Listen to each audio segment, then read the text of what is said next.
नमस्ते, मैं हूं सुरेश कुमार एकलव्य और आप देख रहे हैं हिंदुस्तान न्यूज एंड टिप्स। रूस अपने ही बुने जाल में उलझ गया है। 3 हफ्तों से चीन के नक्शे कदम पर चल रहा रूस अब भारत से मदद की उम्मीद कर रहा है। उसे लगता है कि अफगानिस्तान में उत्पन्न चुनौती से निकालने में चीन की तुलना में भारत कहीं बेहतर हो सकता है। इसी रणनीति के तहत उसने अपने एनएस से निकोलाई पत्रुशेव को भारत के मन की लेने भेजा है, पर भारत ने रूस को बड़ा झटका देते हुए उसे खरी खरी सुनाई है। 1 हफ्ते पहले ही भारत की अध्यक्षता में संयुक्त राष्ट्र सुरक्षा परिषद में एक प्रस्ताव पर वोटिंग का रूस ने बहिष्कार किया था। यह प्रस्ताव तालिबान से जुड़ा हुआ था, मगर अब वही रूस भारत के साथ उच्च स्तरीय बैठक कर रहा है। इस बैठक में रूस ने कहा है कि वह तालिबान के वादों, अफगानिस्तान से आतंकवाद के खतरों, हथियारों की आवाजाही, अतिवाद, अफीम के उत्पादन और तस्करी को लेकर सतर्क है।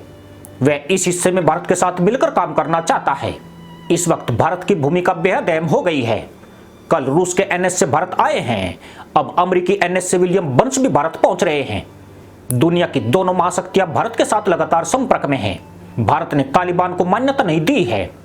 तालिबान की नई सरकार के लिए भारत की मान्यता बेहद अहम है, क्योंकि भारत अभी संयुक्त राष्ट्र सुरक्षा परिषद का अस्थायी सदस्य है। साथ ही यूएनएससी सेक्शन कमेटी की कमान भी भारत के पास आने वाली है। संयुक्त राष्ट्र को भी तालिबान की नई सरकार पर कोई फैसला लेना है। हालांकि इसी महीने अफगानिस्तान में संयुक्त राष्ट्र सहयोग मिशन की वैधता की अवधि खत्म हो रही है। यूएनएससी प्रतिबंध समिति इस बात पर फैसला करेगी कि तालिबान सरकार में शामिल आतंकियों पर प्रतिबंध जारी रखना है या हटाना है।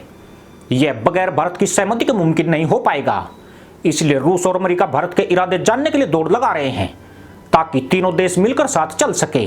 अमेरिका को भारत की इसलिए भी जरूरत है क्योंकि अभी भी उसके नागरिक अफगानिस्तान में फंसे हुए हैं। वह उन्हें निकालकर नजदीक के मित्र देशों में शिफ्ट करना चाहता है। ऐसे में उसकी पहली प्राथमिकता उन्हें भारत भेजना है। रूसी एनएसए को भारत ने साफ कर दिया है कि तालिबान के समर्थन का उसका कोई इरादा नहीं है। रूस को इस मुद्दे पर अपना दृष्टिकोण साफ करने की जरूरत है। अभी तक रूस की तरफ से उठाए गए कदम भारत के विचार से मेल नहीं खाते हैं, यानी भारत ने रूस को 2 टूक सुनाई है। इसका नतीजा भी उस वक्त देखने को मिला जब पाक विदेश मंत्री शाह महमूद कुरैशी ने अफगान मुद्दे पर एक वर्चुअल बैठक बुलाई थी, मगर रूस ने इस बैठक में शामिल नहीं होकर पाकिस्तान को बड़ा झटका दे दिया। इस वक्त रूस, चीन, तुर्की, पाकिस्तान और कतर के दूतावास काबुल में काम कर रहे हैं, जबकि बाकी देशों ने अपने दूतावासों को बंद कर दिया है। रूस एक तरह से भारत और चीन के कंधों पर सवार होने को मजबूर हो गया है। रूस ने भारत को किनारे करके अपने नेतृत्व में ट्राइक प्लस का गठन किया था, जिसमें अमेरिका, पाकिस्तान और चीन भी शामिल है।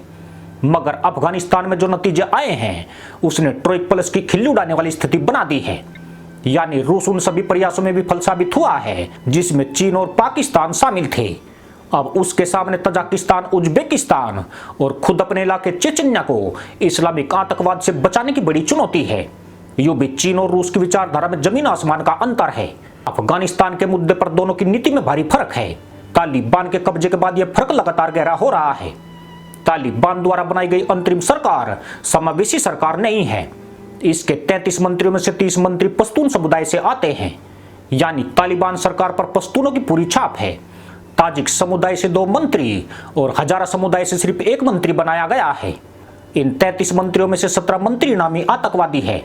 यानी तालिबान रूस के हिसाब से समावेशी सरकार बनाने में नाकाम रहा है। उसने वही किया जो उसकी अपनी मंशा थी।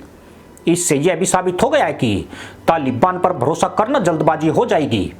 उसकी करनी और कथनी का फर्क सामने आ गया है। इसको लेकर भी रूस की चिंता बढ़ना शुरू हो गई है।